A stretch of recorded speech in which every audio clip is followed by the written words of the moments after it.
If you all don't know who Dan Didio is, make sure to check the link below, or actually check the post below, depending on how you're viewing this.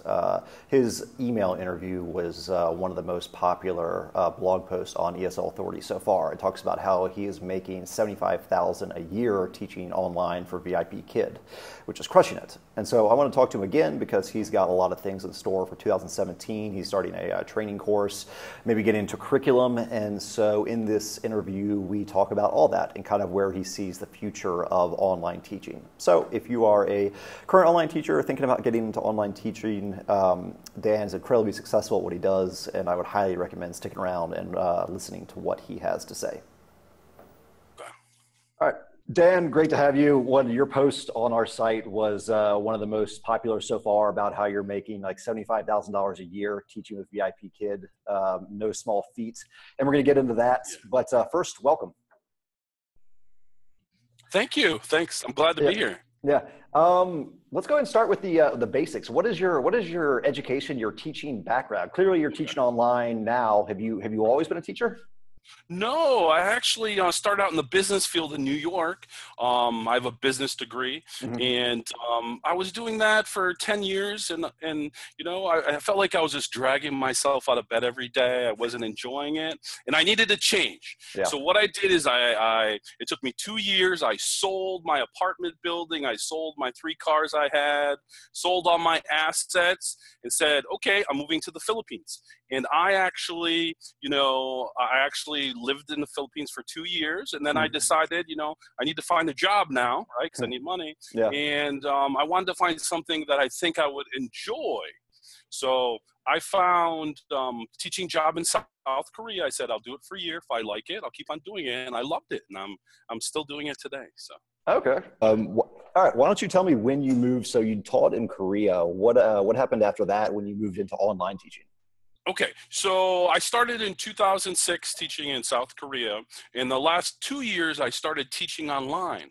So, I finished up my contract in Saudi Arabia, and I'm like, I really don't want to go back to Saudi Arabia. I was in the middle of the desert teaching at an oil refinery.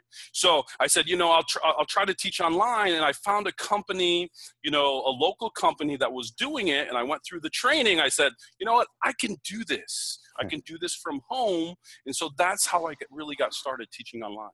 Okay, so just kind of right place, right time, where you knew you wanted to keep teaching, but you didn't want to be necessarily in the desert, and you wanted to work from home. That's right. Yeah, exactly. Yeah. Do you remember your first online class, like your first? Yeah, I actually just went back and looked at the video. This is a student that I still have today. I have him maybe once or twice a month. His name is Derek. And I went and looked at my class, and I'm like, I did an okay job, I think, But one of the things, for new teachers, you're going to make a lot of mistakes. It's okay. But the main thing is smile a lot and really encourage the students, because that will bring them to you until you get the online experience to be able to do an effective job. Because going from offline to online, there's a transition period. Yeah. And even though I had 8 years experience, teaching online is a little bit different, and you have to hone your skills a little bit more than teaching in a classroom. So. Can you expand on that because I know there's a lot of classic classroom teachers making the move to online. What are some things that surprised you that you're like, wow, this is different, other than obviously the face-to-face, the lack of?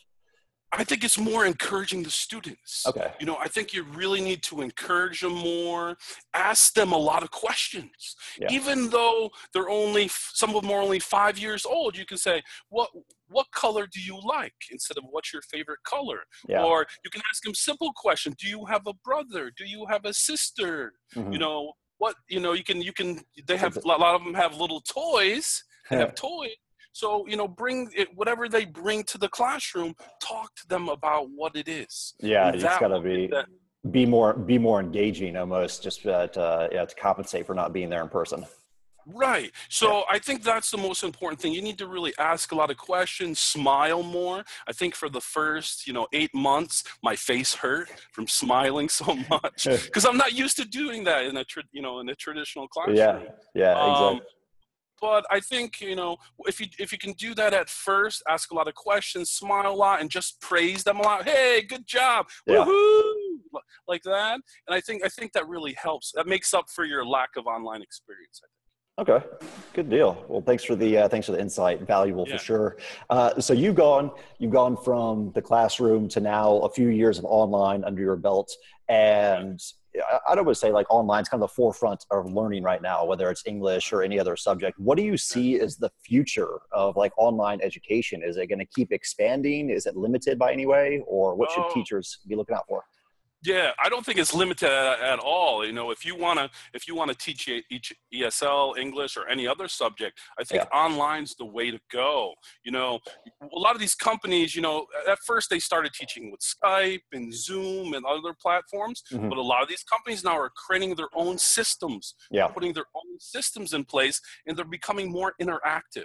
Okay. So, being an ESL teacher going from country to country, like we're doing, like a lot of teachers are doing now, I think that's not gonna be the norm in the future. I think it's teaching online. I think that's where a lot of opportunity is, and where the teachers can actually take control of their career. Yeah. So.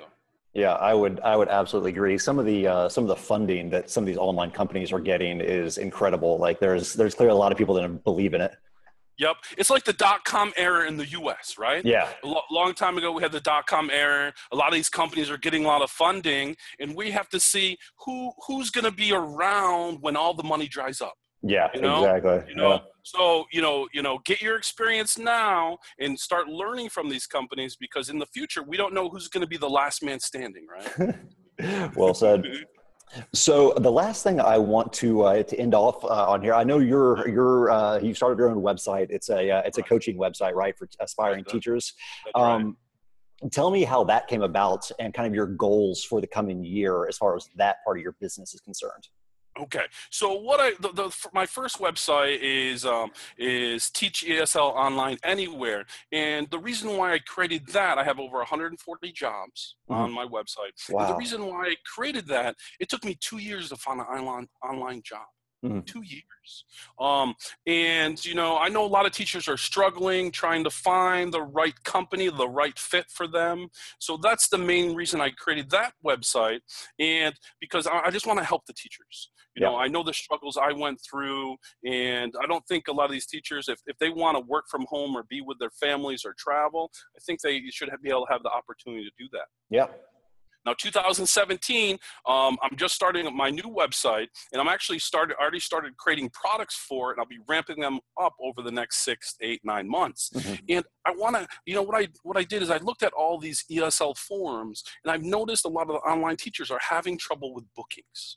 They're having trouble booking students. Yeah. And I want to help them be able to be successful like me online and be able to work from wherever they want to. So I want to help these teachers so they can transition from classroom to online, or if they're new, so I can help them so they can get the bookings and, get the income they need teaching online. So. Yeah, to have the same kind of independence and success that you've seen, because I mean, clearly you're crushing it. So I'm sure you'll be a great coach.